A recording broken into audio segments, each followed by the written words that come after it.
Good morning students, concepts of physics में आपका स्वागत है।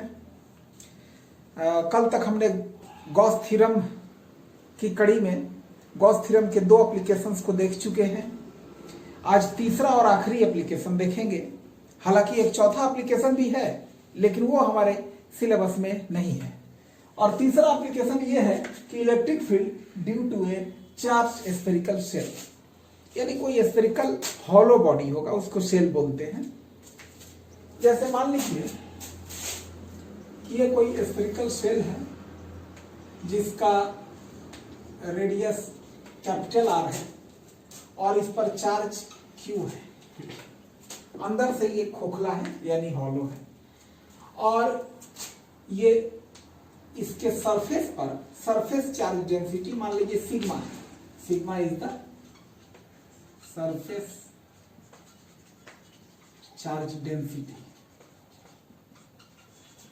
तो हमें इस स्फेरिकल चार्ज की वजह से इसके सेंटर से स्मॉल आर डिस्टेंस पर किसी पॉइंट पी पर इलेक्ट्रिक फील्ड पता करना है। तो हम लोग क्या करते हैं कि पॉइंट ओ को ही सेंटर मान के एक गॉसियन स्फीयर ड्रॉ करेंगे, यानी एक इमेजिनरी स्फेरिकल सरफेस ड्रॉ करेंगे। और सबसे पहले हम लोग ये निकालेंगे कि इस इमेजिनरी सरफेस से, यानी इस गॉसियन सरफेस से टोटल फ्लक्स कितना निकल रहा है। तो देखा जाएगा तो इस सरफेस के अंदर में कितना चार्ज बंद है, क्यू। तो गॉस लॉ से तो हम लोग जानते हैं कि total flux Q by epsilon not होगा। चलिए पहले निकालें। पहले तो देख लें इसको लिखेंगे कैसे कि let us consider that a spherical shell of radius r, centre o and having charge q. Let its surface charge density is sigma. Here we have to determine the electric field intensity due to the shell at a point P which is at the distance of r from the center of the shell. अब paragraph change करके लिखेंगे कि पहले तो लिखेंगे कि when, उतना मैंने जितना बताया उसके बाद क्या लिखेंगे, when P lie outside the sphere, यानी P जब स्फीयर से बाहर रहे। तो अब लिखेंगे let us draw a Gaussian surface, Gaussian spherical surface of radius r and centre O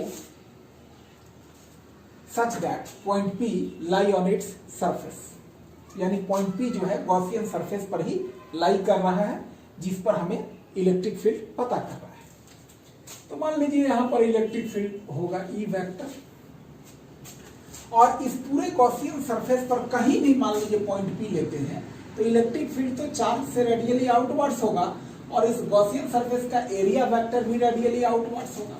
तो एरिया वेक्टर जो ds है वह भी रेडियली आउटवर्ड्स है।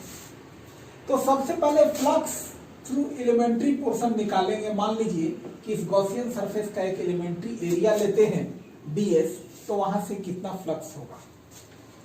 तो लिखेंगे flux through an elementary portion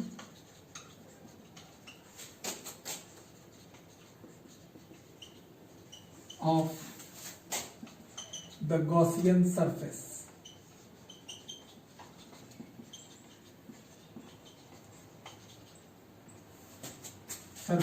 around the point P.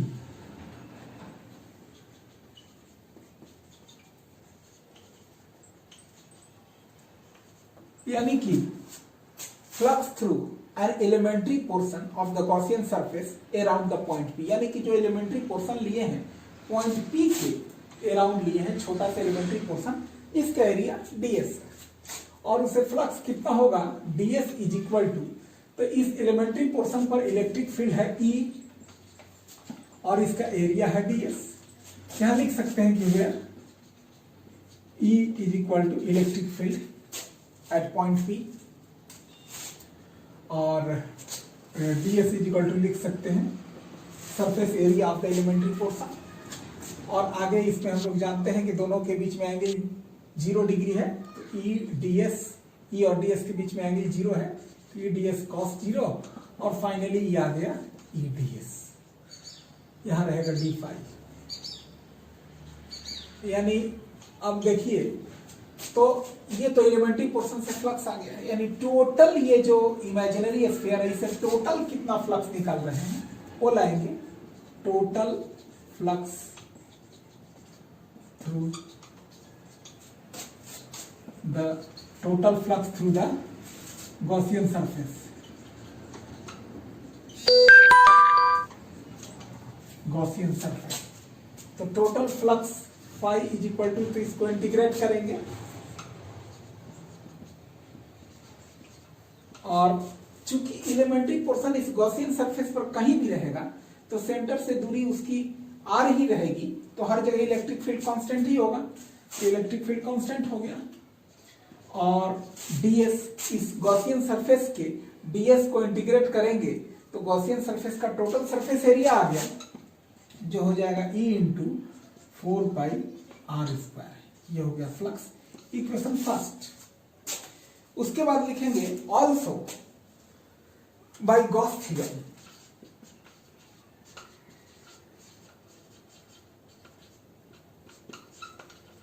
यानी also by Gauss theorem flux through the Gaussian surface phi is equal to, तो इस गॉसियन सरफेस से फ्लक्स कितना होगा, अगर इस बात को गॉस लॉ से निकालते हैं तो देखना पड़ेगा कि इस गॉसियन सरफेस यानी इमेजिनरी जो सरफेस है इसके अंदर कितना चार्ज बंद है, Q by epsilon not.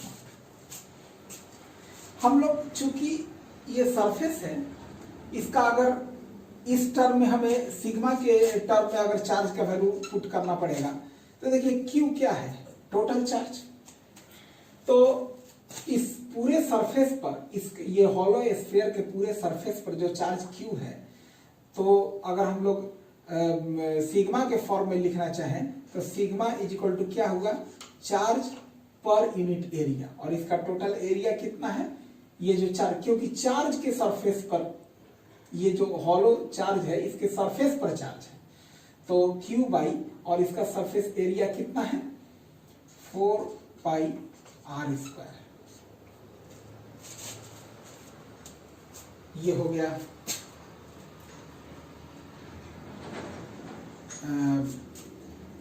Surface charge density का वैल्यू।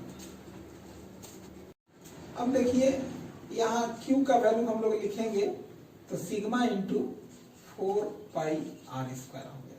यानी Q के जगह पे अगर हमें एक्सप्रेशन सिग्मा के टर्म में लाना हो, चार्ज डेंसिटी के टर्म में, तो sigma into 4πr² by epsilon not, यह भी हम लोग पुट कर सकते हैं। ये सेकंड इक्वेशन हो गया। और जैसा कि आप लोग जानते ही हैं कि इसके बाद हम लोग क्या करते हैं, इसके बाद करते हैं from equation first and second. First equation से फ्लक्स का वैल्यू जो E इंटू एरिया वाला फॉर्मूला है, और सेकंड इक्वेशन से फ्लक्स वैल्यू जो गॉस थ्योरम वाला फॉर्मूला है, from equation first and second we get, तो ये हो गया E into 4πr² is equal to Q upon epsilon nought. ये हमने वैल्यू लिया है, तो यहां से इलेक्ट्रिक फील्ड की वैल्यू आ गई 1/4πε0 Q बाई r²। ये देखिए वही कूलम्ब लॉ की वैल्यू आ गई, जो एक पॉइंट चार्ज की वजह से r डिस्टेंस पर इलेक्ट्रिक फील्ड होता है 1/4πε0 Q बाई r²। यानी कि ये स्फेरिकल सेल जिस पर चार्ज Q है, इसके सेंटर से r दूरी पर किसी पॉइंट P पर भी इलेक्ट्रिक फील्ड उतना ही होगा। और इसी एक्सप्रेशन को अगर हम लोग इस फॉर्म में लिखना चाहें, सिग्मा के फॉर्म में, तो Q के जगह पे सिग्मा की वैल्यू को डाल देंगे 1/4πε0, और Q के जगह पर डाला sigma into 4πr² by r²। अब देखिए क्या क्या कैंसिल आउट हो जा रहा है यहाँ, 4 पाई कैंसिल आउट, और तो कोई चीज नहीं कट रहा है, तो बच गया आपका sigma R square by epsilon nought small R square. ये सिग्मा, ये भी एक स्टैंडर्ड रिजल्ट है, ये भी स्टैंडर्ड रिजल्ट है, और ये चार्ज डेंसिटी सिग्मा के टर्म में ये भी स्टैंडर्ड रिजल्ट है। यानी अभी हमने इस हॉलो चार्ज स्फेरिकल सेल के आउटसाइड इलेक्ट्रिक फील्ड निकाला, आउटसाइड पॉइंट पी पर। अब अगला हम लोग करेंगे कि व्हेन, जैसे कि अब इस सेल के सरफेस पर ही निकालना है, तो उसको देखेंगे आप। अब मान लीजिए कि ये जो स्फेरिकल सेल है जिस पर चार्ज Q है और इसका रेडियस R है, और हमें इसके सरफेस पर ही इलेक्ट्रिक फील्ड निकालना है, तो मान लीजिए पॉइंट P कहाँ है, इस स्फेरिकल सेल के सरफेस पर ही है। यानी इस केस में पॉइंट P का जो सेंटर से दूरी है उसको हमने स्मॉल r से डिनोट किया था, और इस स्फीयर के रेडियस को कैपिटल R से डिनोट किया था। तो इस केस में small r is equal to capital R। तो यहाँ टॉपिक क्या देंगे इसका, कि दूसरा पॉइंट है कि when P lie on the surface that is R is equal to R।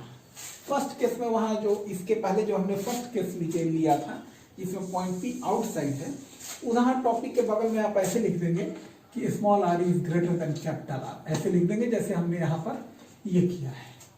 Second case के लिए small r is equal to capital R, first case के लिए small r is greater than capital R।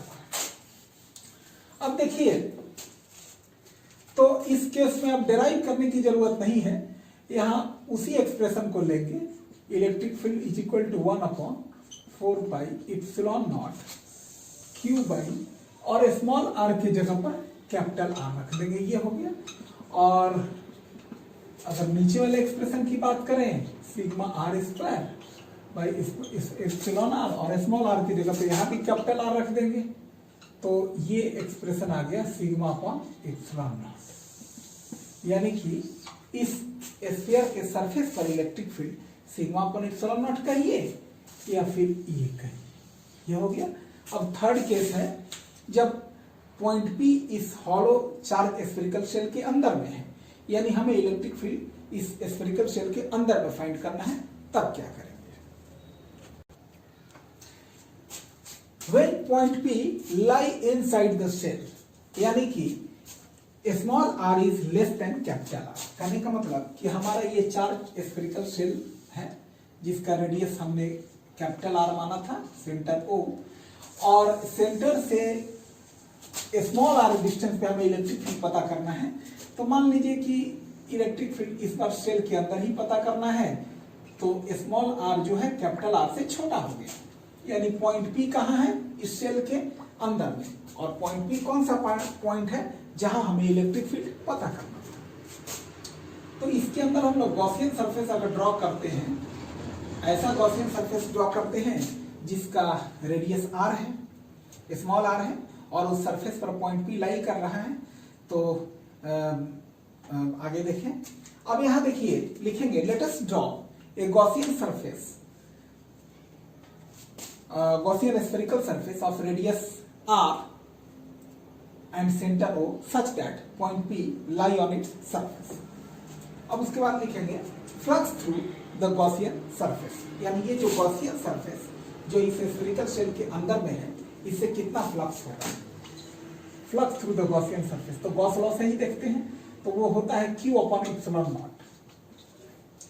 तो उसके बाद लिखेंगे since charge inside, यानी कि ये स्फेरिकल सेल है, यहाँ जो भी चार्ज है वो सिर्फ इसके सरफेस पर है, अंदर में ये जो हमारा सेल है वो हॉलो है, खोखला है, यानी इस सेल के अंदर में कहीं चार्ज नहीं है, जो भी चार्ज है सो इस सेल के सरफेस पर है।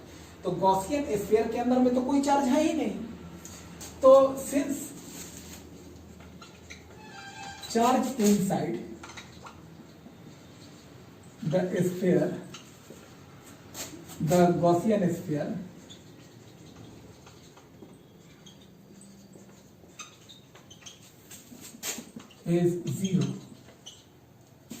therefore Q is equal to 0। तो अब यहां देखिए, ये Q की जगह पे 0 डाल देंगे, 0/ε0, तो ये वैल्यू आ गया 0। और जब इस गॉसियन सरफेस के से लिंक जो फ्लक्स है वो 0 है, इसका मतलब कि पॉइंट P पर कोई इलेक्ट्रिक फील्ड नहीं है। लास्ट में लिख देंगे therefore there is no electric field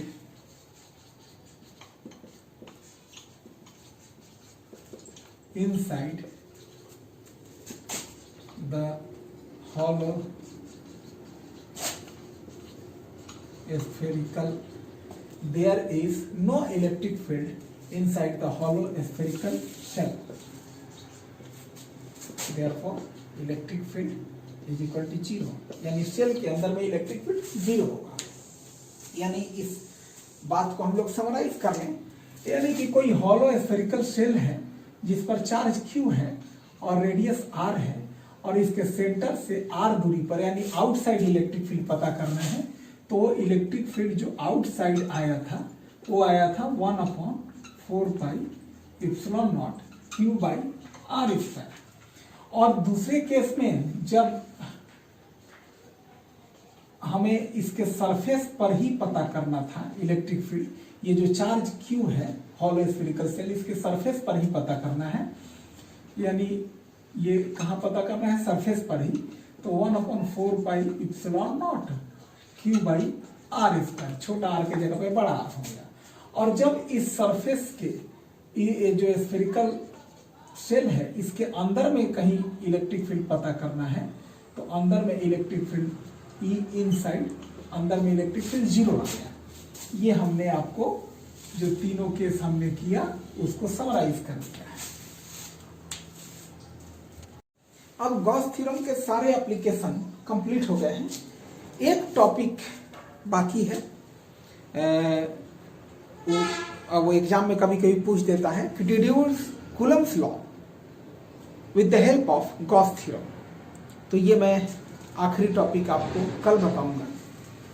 आज इसको ध्यान से देखें, इस पर आधारित न्यूमेरिकल भी बनाएं। धन्यवाद।